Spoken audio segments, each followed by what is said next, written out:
So, but all right, let's get right into it. Without further ado, let's welcome to the show, after her week in Chicago for the auto show, the one and only Miss Kristyn Burtt. What's happening, Kristyn? Hey, how are you? Good. How are you? I am great. Glad to be back in the warmer weather for sure.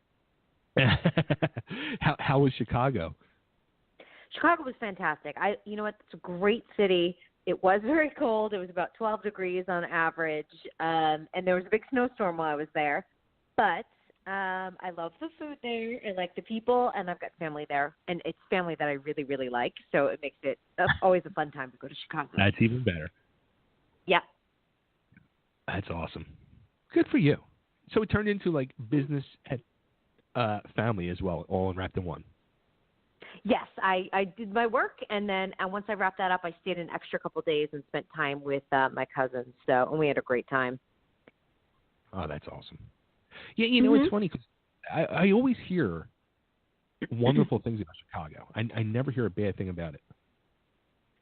Yeah, I've spent considerable time there. In fact, my husband, but when he was my boyfriend, he did a show there for 9 months, so I went about every 2 weeks to visit. And I just really fell in love with the city. The winters are hard. It's not even like an East Coast winter, for sure. But there's so many great things about that city. The architecture, the food, if you're an art or sports fan, like there's just something for everyone, and that's what I really like about the city. That's awesome. Yeah, the weather here is just absolutely insane. Today it was like 60, 62 degrees on my way home from work. Roof's open, beautiful freaking day out. Nice. And we're supposed to get a nor'easter snowstorm on Saturday. Like, it just doesn't make sense. That sounds like Denver weather, because Denver can be like that, like 70 one day and then 20 the next. You're getting more like the mountain area weather. Yeah, absolutely, absolutely. And we're coming off our huge Super Bowl celebration. It was a beautiful week. Well, it's starting to die down finally, but the world was just nothing but Eagles and green all last week. That is so great. I have to say, and this is not just Philly related because every city seems to do it. Why does everyone want to destroy their city after they win something so wonderful? I'm serious, because we've done it in LA. I've seen it in other cities. You guys were tearing down like homes. Stop. What is that? I don't get it. I really don't. And you know what? Like the night of the Super Bowl win, there was only like 3 actual arrests that night, but like all the other imbeciles that like did damage were naturally caught on, cell phone video and stuff like that, and it was all over the news.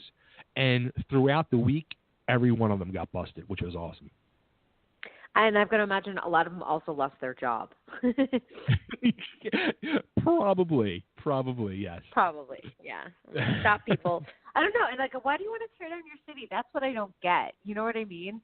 I don't understand that. Like, your city is awesome. You just won the Super Bowl. You beat the Patriots, and the Patriots played a great game. It's just that the Eagles played a better game. And it's one of those that I'm like, you guys should be so psyched, but you should be like, waiting for the fireworks and the parades, not knocking down light poles and standing on the Four Seasons awning, watching it collapse. That was the best video I saw out of the whole thing. Like, I couldn't believe my eyes. Like, how stupid could you be? That's all I kept saying was like, it's just stupid. Like, didn't you think it was going to collapse? Because it was not like a secure awning. It was cloth and like fiberglass or whatever it was. It wasn't going to stand It's long. like, if you broke a bone, you deserved it that day. Sorry. Exactly. Oh boy. So after a week, back into the grind of things, what do you have for us? I'm wondering. One of the stories we talked about a few weeks ago seems like it popped back up again recently. So I'm wondering if that's one of them. Yeah, well, I'll tell you the biggest story, because it just broke about an hour ago, is that Jennifer Aniston is getting divorced. Oh. And that has been like yes. Now, tabloids have been on this story for a very long time. And I think for a lot of people, they're just like, the tabloids love to bug Jennifer Aniston, like that she's pregnant this week and she's divorcing the next week. However, Justin Theroux, which is her second husband, has been living on the East Coast for quite a while now. And they finally just admitted today, because I think the tabloids were really starting to sniff around, but they admitted that they separated at the end of last year, meaning 2017. It does not sound like they are trying to work things out. He is back officially living in New York. She's living in L.A. I mean, she celebrated her 49th birthday without him. She went to the Ellen DeGeneres 60th birthday without him. Kind of some big moments, because that's kind of her big sort of circle of friends. And everyone's like, all right, this is the end of it. And then people were starting to, throw out the cheating rumors that he was cheating on her. There's been some substance abuse rumors on his part. So we'll see how this plays out, because that the tabloids are going to have a field day. Now, as soon as you said this, I said to myself, Brad Pitt, right? Yep. Brad Pitt, right? Yep, exactly. Yeah. And here's the thing. I think that we're going to see the tabloids pretend somehow that they are, like, majorly in touch, and that this is why the breakup happens and now Brad Pitt is single. I don't see it happening. I have to be honest. I think maybe if they run into each other, they'll be pleasant, but at the same time, I don't see them, like, dating again and getting married. Call me crazy if it happens, but I just feel like too much water under the bridge with that love triangle. I mean, that dominated the tabloid news at the end of 2004 all the way through 2005 and beyond. And do you think, it would be really hard to get back with a spouse who left you for another man or woman, started a huge family with them, is still always going to be tied to them because of the kids, and then you come back around? I don't know. I don't think I would, but maybe other people think that that's a great idea. I can just say never say never, because the weirder things have happened. But True. I get it. Like it's a far stretch, but who knows? Yeah, who knows? Crazier things have happened in Hollywood, but I just feel like Jennifer Aniston's gonna be by herself for a while, just like cool things off and whatever. She was with Justin for 7 years. And what a lot of people forget, and here's another thing to kind of think of, he had a girlfriend when they were sort of dating to begin with. So she kind of pulled an Angelina on her own, too. So people need to realize if you're starting relationships on, like, false pretenses or, like, dishonest ground, probably not the best way to kick off a relationship and or a marriage. Absolutely. Just throwing that out there. Just throwing it out there. Call me crazy. Oh, boy. Oh. Kind of like, were you shocked by this? No, I wasn't, only because the rumors have been kind of swelling, and some of the more reliable tabloids have started to hint around that something was up. So you start going, okay, there's something there. I don't know what it is, because I don't really run in the Jennifer Aniston, like Ellen DeGeneres, Courtney Cox Arquette circles by any means. But there was enough going on in the tabloids that I was like, there's too much here. There's too much smoke. Yeah, it's funny, too, because, excuse me, it really seems like, since she's gotten married, now that you think about it, like, you never really see them together. No, and they spent a lot of time on different coasts. Like, he really preferred living in New York. She preferred living in L.A. Also, you have two very busy careers. Like, not only is he an actor, but he's also a screenwriter. And he signed on for a movie that was shooting in Budapest. She signed on with the Reese Witherspoon show for Apple TV, which is filming here in Los Angeles. And listen, like, my husband was on the road for 2.5 years, and I can tell you it is almost impossible to keep it together in a very healthy way, honestly. Even going and visiting as much as you possibly can, it is you're living two separate lives, and you become, he was on the road with his theater crew, and they've got their own little bubble, and I'm in my bubble in LA, and then I try and go into the bubble, you know what I mean, by visiting every couple of weeks, but you're going into a bubble that you don't exist in otherwise, and it's hard. So when celebrities really make it work for a very long time, when you see those marriages like, say a Tom Hanks and Rita Wilson, they are working very hard at their marriage, probably harder than the average person, because those separations can create such big wedges in a relationship, and then it becomes super easy to forget that you're married. And then you're like, oh, look, here's an attractive person on set, and Right. that's how things roll and happen a lot. Yeah. It's I can't even say it's a, crazy land in Hollywood because it's all over. It is all over. And, I mean, as anyone who's married knows, marriage is hard. And if you're not constantly paying attention to it, and we all have weeks or months or years even where you're like, I haven't paid enough attention to this person who I'm married with and I live with, things can – it's easy to create distance, even in the same house. So I think, like, Hollywood adds its own, level of difficulties in terms of working with attractive people, separation due to, filming all over the world, fans and other people throwing themselves at you. You have to be really secure in what your relationship is and who you are together as a couple. Yeah, I mean, I honestly, I couldn't imagine, how these couples are away from each other, weeks on end. I couldn't imagine that. I couldn't imagine if I was in that situation, a healthy ending for my relationship in the end. Yeah, it's true. It is true, and that's. I don't know. It's like, to me, that's why when people are like married 10 years and they get divorced, I'm like, well, that was a success in Hollywood. That was like 5 lifetimes. That's so wrong. I know it's terrible, isn't it? It really is terrible. And I think, I think even too, we're all, doesn't matter whether you live in Hollywood or you live in Iowa, we're all distracted by technology too. I mean, I'm totally guilty of it. Sometimes I'm like, oh my God, I have to put my phone down. My husband needs to close his laptop. We need to like just sit here and talk. Like, how was your day? Right. Yeah, my wife always hollers at me for that. Put the fucking laptop down. Yeah. Close it. Yeah, I'm on the phone. I'm on my phone and he's on his laptop. I see that happen sometimes. I'm like, come on, let's like go and like just sit on the couch and just talk. Or like even like this past week or so, it's been great. We're like, let's watch the Olympics, even if we only have like an hour to do it, because it's fun and it's something that we both enjoy and we can talk about it and everything. Oh boy. Yeah. The Olympics. Got to do it. Was that a segue to Shaun White?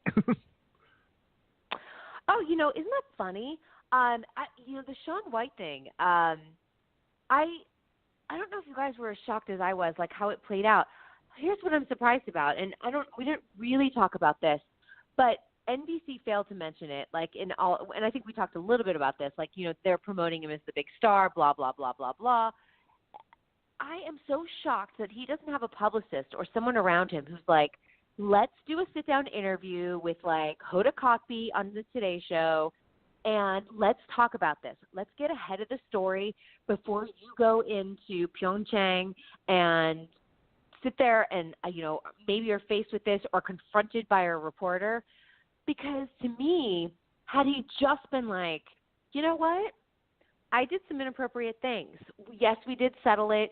The story may not be exactly the way it was told in the press, but that is how that victim felt with some of the messages that I put out there in front of her, because he's not going to be able to deny text messages and stuff like that. Right. I've learned a lot of lessons. I've grown up. I've worked on myself, not only physically as an athlete, but, as a person. And I look forward to some redemption on both sides in Pyeongchang. And then I think everyone would have put it to rest. You know what I mean? And he could have been like, I get this whole Me Too movement, and I hope to be a part of the solution from here on out, not a part of the problem. Why didn't someone do that? Because now it just became awkward and ugly, and he looks bad, even though he did an incredible thing athletically. Yeah, and I was saying this weekly leading up to it, like, he was like the major focus of their promotional campaign was Shaun White. And I kept saying each week, like, did we forget, like, he was accused of sexual harassment a couple weeks ago? I was kind of shocked that they were really using him as, like, the big draw for the network to push. And then the other night, like, when he just killed it and won the gold, I was hearing the next day people were saying to me how I don't know if it was him purposely, but there was no female reporters allowed to ask him questions. Yes, and Kristyn Burtt, who is a terrific reporter, sports reporter for USA Today, she's covered sports for decades. She was the one that has been really, talking about that, going, hey, you know what? We weren't allowed to ask any questions. It was only men. How fair is that? And especially when women already have it hard in the sports reporting world to begin with, then to be shut out like it's 1962. Yeah, that's pretty crazy. Like, come on, yeah, and there are some women who have been covering sports for decades at this point, who have like shattered that glass ceiling for a lot of other young reporters. Let one of them speak. Come on, you know what I mean? Right. Wow. I know. It's really like the whole thing is like, oh boy, there's still a long way to go. Yeah, and then with the the whole long way to go, I'm dying to know your opinion on Nicole Eggert, because I just saw a clip earlier where now she's saying how even though he says we had sex at 18 when I was 18, that's still wrong because it shows the womanizer in him. Like we know he's a womanizer. Like. Yeah, we always knew he was a player. That's never been a secret, and he's always admitted to it. They did, as we said, they did a show around it. What was it? Scott Baio was 45 and single. Right.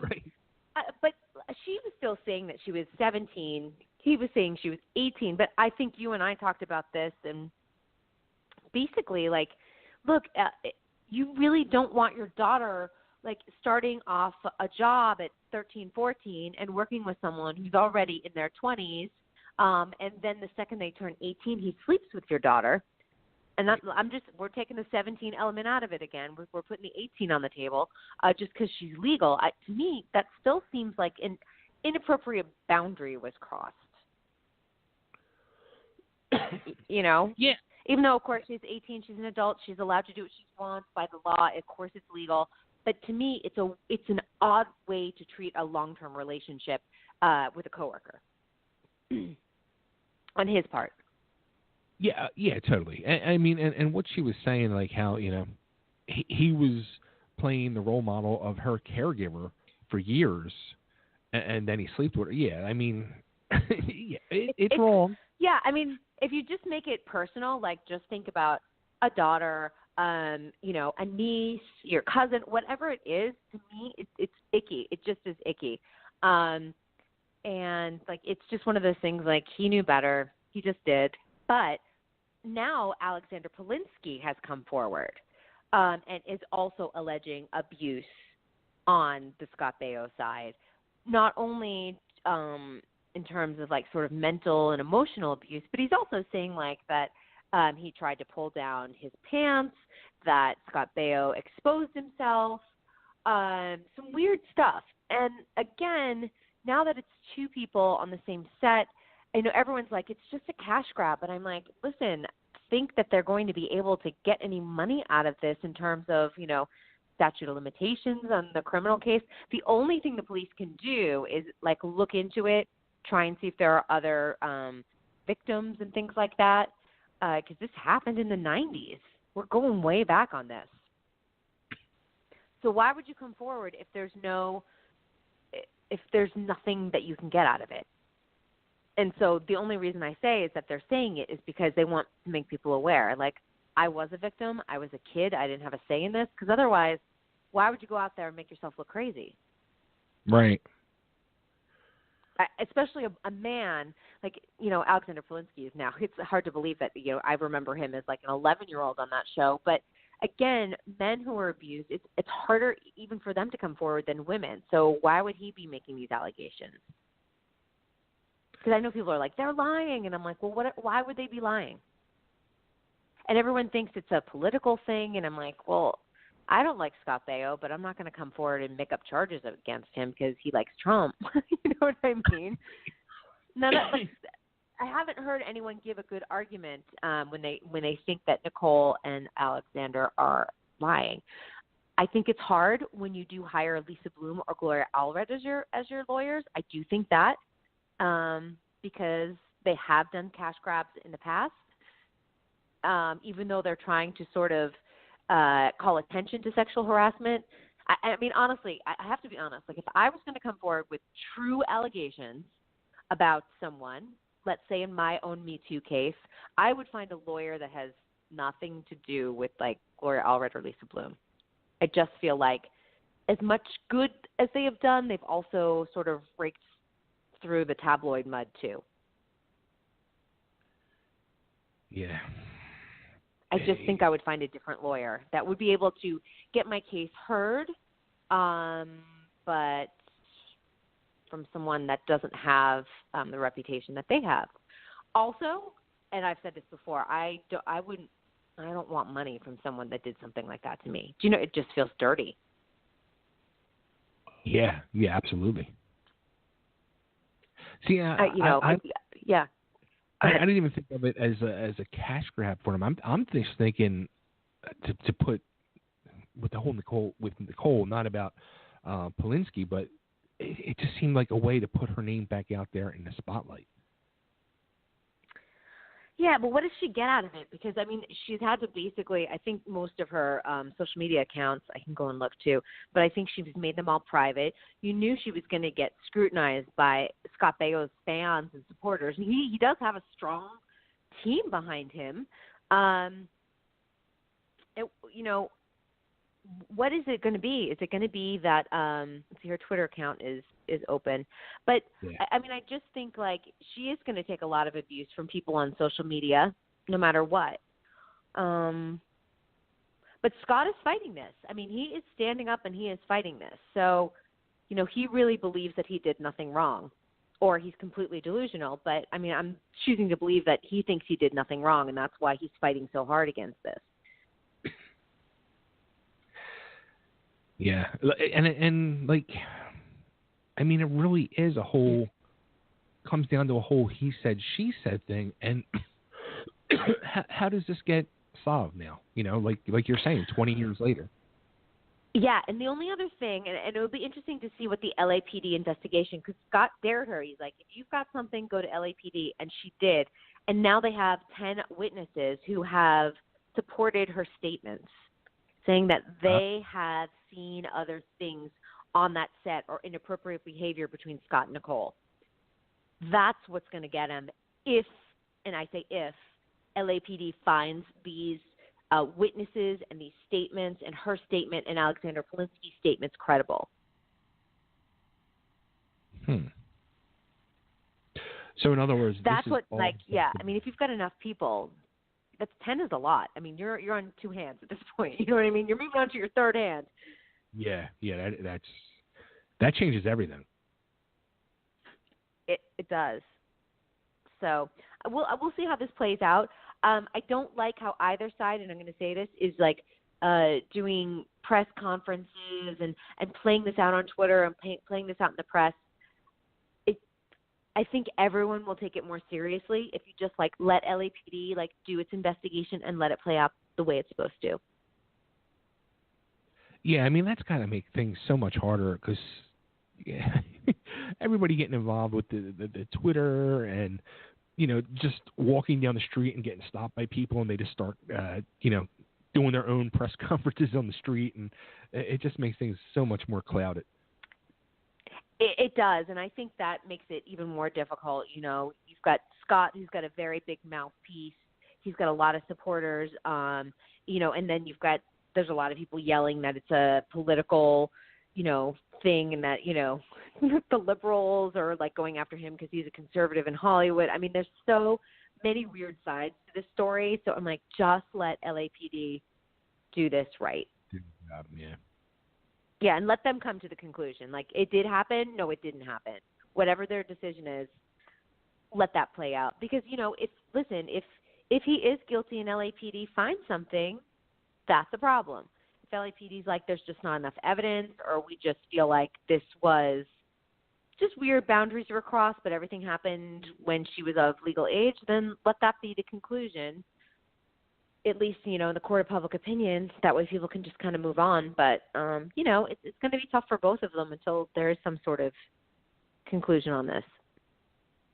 Yeah, it's and I mean, I'm guessing like however this plays out, either way, it could be a true, like groundbreaker for future cases. Absolutely. And, LAPD has really created, they now have a whole division where they are investigating old cases when it comes to sexual harassment, sexual assault, especially in Hollywood. Of course, we're also talking about, Harvey Weinstein. NYPD is doing the same thing. So we may see some of this, even if they can't prosecute because statute of limitations has run out, they could use it as evidence if there is a newer case that happened, say, a year ago or 6 months ago or 2 years ago. So, we're going to find out how this all plays out in the end. But hopefully people feel more empowered to tell their story, go to the authorities, stop these people in their tracks. I realize it's not easy. I'm just saying it, making it sound so easy. But hopefully people feel empowered to hopefully they feel empowered to tell their story more than they did, say, even 6 months ago. Right. Oh, boy, oh, boy. Yeah, I know, Nick, I know. Nick's being very quiet, which kind of scares me at times when he's quiet. Any 2 cents there to throw in there on anything, Nick? No, man, I'm trying to be, calm and respectable. But I just, in all seriousness, fuck the Olympics. I hate the United States Olympic Committee so much. They paid athletes to cover up sexual assault. They made them sign non-disclosure agreements. They've been protecting doping for years. That's the worst kept secret in the Olympics. And they protected a monster who assaulted hundreds of young women. But, Shaun White's cool. I know. Because it was his drummer, and she had nothing to do with the Olympics, and we need his ratings to keep on making money and keep people coming back. Yeah. But I think they should ban the USOC and start a new organization with tighter bylaws and guidelines and morality clauses, because they're a disgrace at this point. Well, you know what? I got to tell you something about morality clauses. I mean, I have them in a lot of my contracts. Oftentimes it's common, especially for my corporate accounts if I'm doing representation on that end. But I'm just surprised. I worked in an office, and I was their kind of like a reporter and everything else. I was kind of the face of their thing. But there were so many things that were going on there, and I was like, does anyone here have a morality clause? Even in your basic office contract? Because I just think that they'll hold you more accountable. If you know you're going to lose your job and because you broke a morality clause, man, I think people would behave a little bit better. Not everyone, but I bet it would. Some of the sexual harassers and stuff may ease off. I don't know about other people. Some people are always going to crash and burn. But I just feel like in general, USOC, whether it's athletics, whether it's corporate, whether it's Hollywood, just throw it in everyone's contract. Absolutely. Make I'm the stakes higher. Yeah. I don't think it's that hard to behave at work. I really don't. I don't know. I don't know why people find it so hard to behave. No, and I'm definitely not taking the personal responsibility out of it because, he's as responsible. He's the most. But there's plenty of athletes that have come out now and said, hey, I've gone to them and discussed this, and they kind of were like, it's not really our problem. You know what I mean? And it's just disgraceful. And these people, when we talk about gymnasts especially, we have young girls. You know what I mean?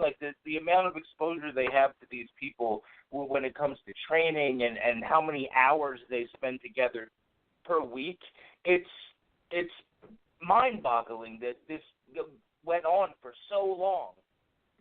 Well, it's even more challenging, and if you don't follow gymnastics super closely, there's a fracture within the Olympic gymnast community because on some teams, like a 2012 team, some were abused, some were not. 2008, the same thing, and the ones that were not were like, well, that wasn't my experience. And I think for the people who were survivors of the abuse, they felt like some of the people who were lucky enough not to be touched were not supportive in public, or made it seem like maybe they were lying about the abuse. Do you know what I mean? Right. And absolutely. that has created a lot of it's allowed a lot of friendships to sort of dissolve over this. When you have people like Allie Raisman, who's been brave in speaking about it, and then you have, other people who have parents who are coaches or parents who are employed by USAG, and they're on kind of both sides of the fence, it makes a lot of people complicit in it. It's tough. It's been a tough time for gymnastics. And I mean, it should be, because they're all partially responsible. Everybody that's complicit in covering not just sexual assault, but anybody that's been complicit in helping cover up any of these sort of morally degrading acts. And, we all heard the stories last time about how it was like a free-for-all orgy in the Olympic Village with the athletes and stuff. Like, this is when you promote and sort of say that sort of behavior is acceptable, you then can't be surprised that it goes overboard into, the realm of really disgusting things. Oh, absolutely. And you have to think about it, too. Like, you want to talk about the Olympic Village. Like, it is a joke that they hand out, 200,000 condoms or whatever it is. I mean, it's a huge number. And it's important to be promoting safe sex, because these are people all over the world. But you have to remember that these are elite athletes that haven't probably had a drink all year. They have been, just eating like protein. And then all of a sudden they win their medals. They're done. It's time to drink. It's time to eat. It's time to have as much sex with all these hot bodies that are around. And yes, that can be fun as long as it's consensual, but can also, as we all know, when you're drinking too much, sometimes that is where you get the sexual assault coming into play. We see it on college campuses. You have to worry about it at the Olympics as well. Yeah, absolutely. That makes me so mad. I understand. And you know what? You made a great point about basically, banning the USOC. Listen, they're banning Russia right now because of the doping. Isn't sexual abuse worse than doping? I think it is. Absolutely. 100%. It doesn't even make sense that they would talk about banning Russia and not this. There are so many people that are like, yes, this, and it's not even up for a question. The guy was convicted. You know what I mean? Right. Oh, it makes me so angry. And back to what you said about the Olympic Village, a lot of things that people don't sort of take into consideration when you think about how many condoms they're handing out and the partying and stuff. Some of these girls are dramatically underage when they're there. You know what I mean? You're talking about a 15-year-old who's been training for over a year and hasn't had a social life and has been doing nothing but exercising and eating right. If you put them in a situation where they can do whatever the hell they want, it's a recipe for disaster. Absolutely.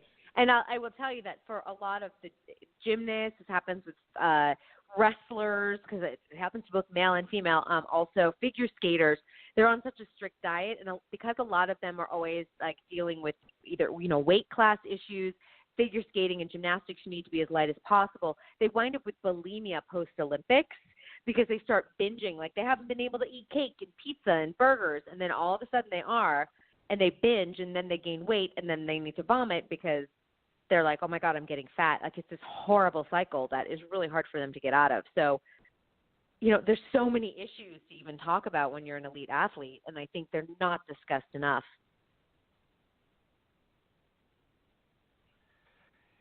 The interesting thing is, after it's all said and done, what do these people do now? Do they go?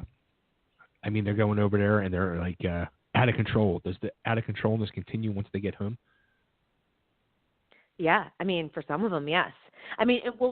Take a look at Michael Phelps, who would focus before each quad, sitting there going, I've got to win 8 Olympic medals. Afterwards, when he would take a year off, he wound up with substance abuse. He wound up as an alcoholic. He wound up, getting, I think, pulled over a few times for a DUI, but I think he was also high, probably, I think, totally stoned out of his mind because he was a big pot smoker. like there's so much excess when you get home too, because you're like, I don't have to get up at 4 a.m. and condition and then hop in a pool or hop in on an ice skating rink or gymnastics equipment, whatever it is. Right. And so in that year they often take off. Like they just, you're just like, it's a total frat boy situation. Very few athletes go right back to training because they're so burnt out. Yeah, sure. Oh, absolutely. I don't know, Bay, if you know what like adrenaline fatigue is, but I mean these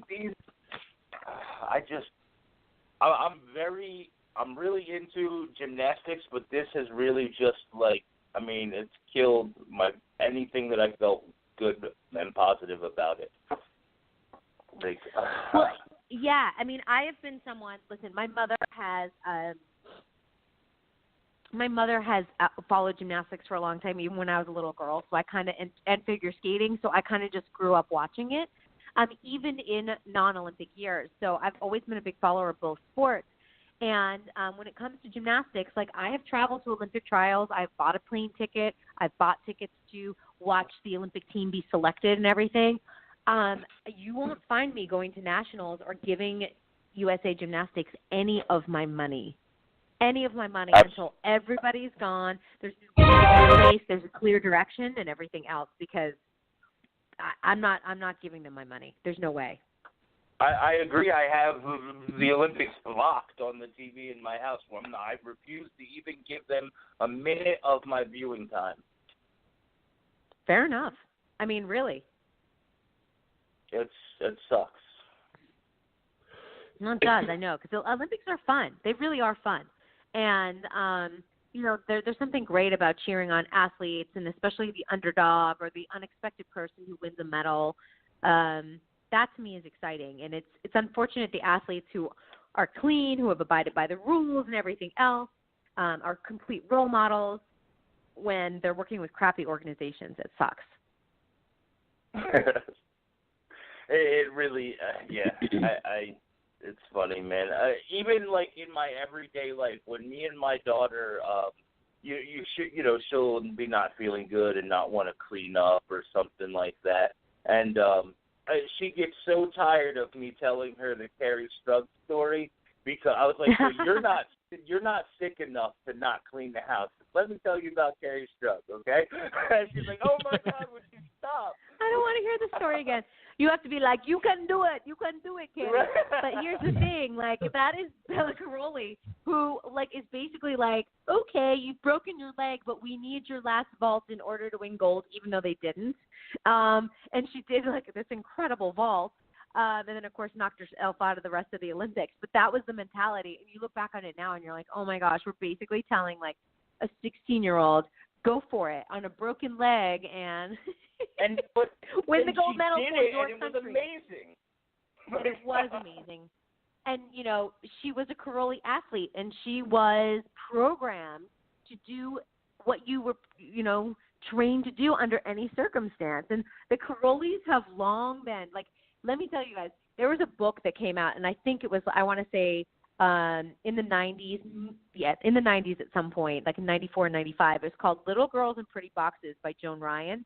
And it talks all about the abuses of the Carolis. Like, this was no secret. And then when Dominic Moceanu, who came out in 2008 and spoke out against them, people acted like this was brand new news. We had never heard this before. And she was basically banned from USA Gymnastics, from attending events, or she was like, not included on things. When at the end of the day, she was right all along. Absolutely. That's crazy. It's nuts. It's nuts. So how about I was just thinking, Dancing with the Stars. How close are we to getting an announcement for the small season we got coming up? Unfortunately, the short season of the all athletes version doesn't start until April 30th. So we are probably not going to hear anything until, because usually they make the announcement right after the Oscars, like 2 days after the Oscars. We are probably going to get an announcement at some point during, like, American Idol season. That's my guess. They're going to, somehow do some sort of, quick little thing and try and get some of the Dancing with the Stars viewers who have been shortchanged on a season thanks to the budget for American Idol, they're going to be like, tune into American Idol, this Monday so that you can find out who's going to be on the next all-athlete version of Dancing with the Stars. Can't you see it happening that way? I can. Yeah. Yeah. It's like they're going to get like a show that has brought them major ratings for how many years now. It's going to get the total blow-off. Yes. And it's interesting because they're doing a couple spin-offs of Dancing with the Stars. They're doing the all-athletes version this spring. This summer, they are going to do the Dancing with the Stars junior version. So it's going to be kids 9 to 13. They just started auditioning kids in L.A. this month. So I think that they're going to put their money into these short little spin-off type of things, and they will have that full season next fall. But it just seems like if American Idol is a success, they're just going to keep, throwing the dollars that way. Now, with this junior season, you're saying, would they have the same pros doing the dancing with the kids, or no? So they're hiring young dancers. So they're looking for dancers between 9 and 13 to be the pros. These will probably be some of the kids we've seen on World of Dance. So You Think You Can Dance, the junior version they did a couple summers ago. We will probably see some of them get cast. And then they want to utilize celebrity kids or kids whose parents are celebrities as a part of the cast. Interesting. It's a weird little premise, honestly. And, I don't know how successful it's going to be. However, I do know some of the kids that they're auditioning in terms of, they've been on other shows and they're out there working professionally. There's some great options in terms of kid pros that are savvy when it comes to dancing on TV and also have a great personality. And I think that they're probably going to try and incorporate choreographers or maybe some of the pros from Dancing with the Stars to act as mentors somehow. We'll see how that plays out. Interesting. It's going to be interesting. It definitely is. And all eyes on American Idol, though, because I'm like, if that thing bombs right away, ABC is going to have a lot of explaining to do. So what do you personally think? Is it going to bomb or is it going to be successful? I think people are going to tune in and then it's going to fall off really quickly. Like, people are just going to tune in to find out what it's about. But I just don't think that, like, the judging panel, like Luke Bryan, Katy Perry, and Lionel Richie, don't excite me. I love Lionel Richie. I want to go to a Lionel Richie concert. I don't need to see him, like, on a panel. Like, I feel like I don't know why he's so late to the game on this, because he would have been great on an earlier American Idol panel. He'd be great for The Voice. I just don't feel it with American. It just feels tired. Yeah. And I think the ultimate slap in the face is just the fact that Kelly Clarkson's a judge on The Voice. Exactly. I'm going to The Voice set next Thursday, so hopefully I'll get a little bit of insight on, sort of what's happening with the new season. Ooh. Mhm.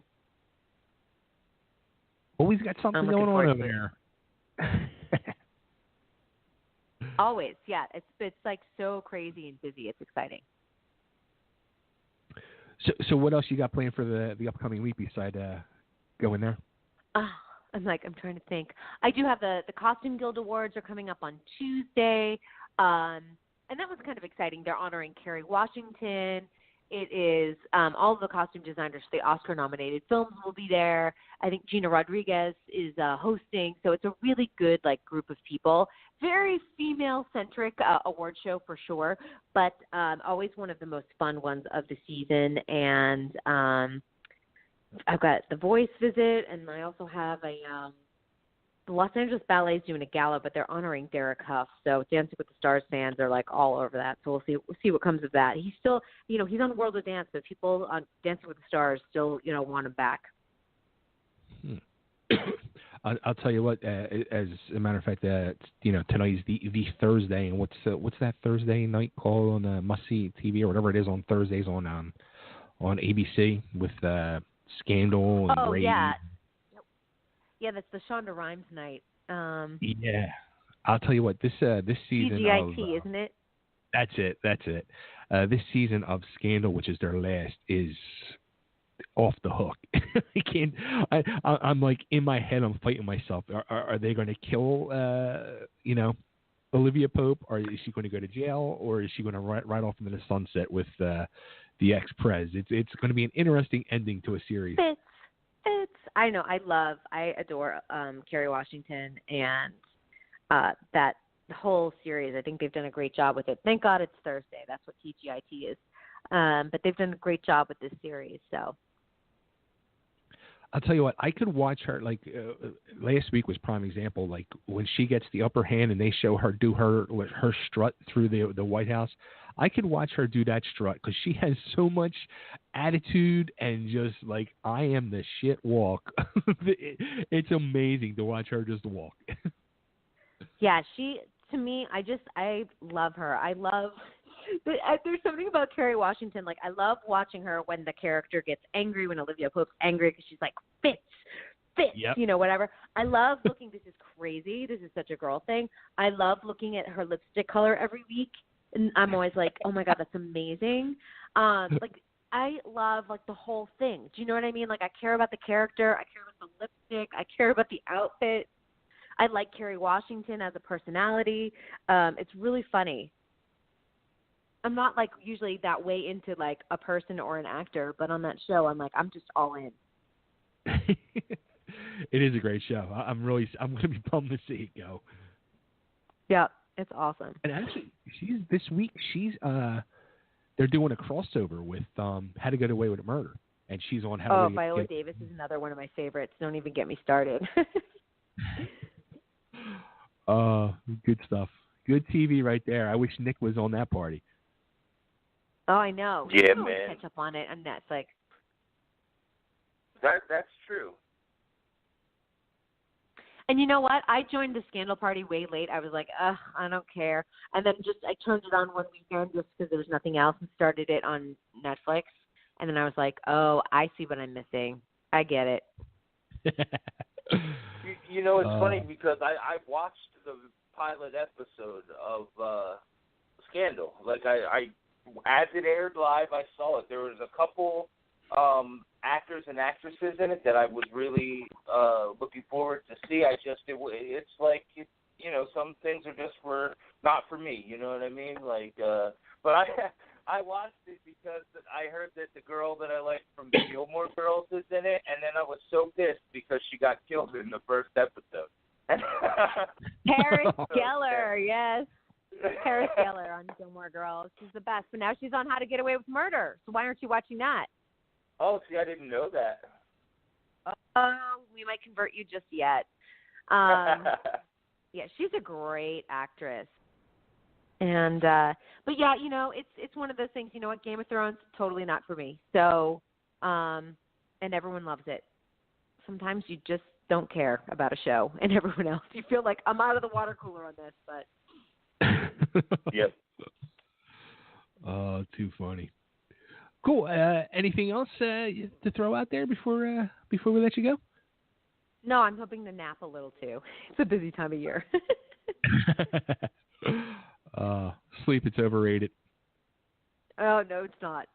I was like, give me a nap. I'm really happy about it. That's too funny. Cool. Well, hopefully we'll talk next week and we'll get the lowdown from the voice set. Yes, sounds good. I will talk to you guys next week.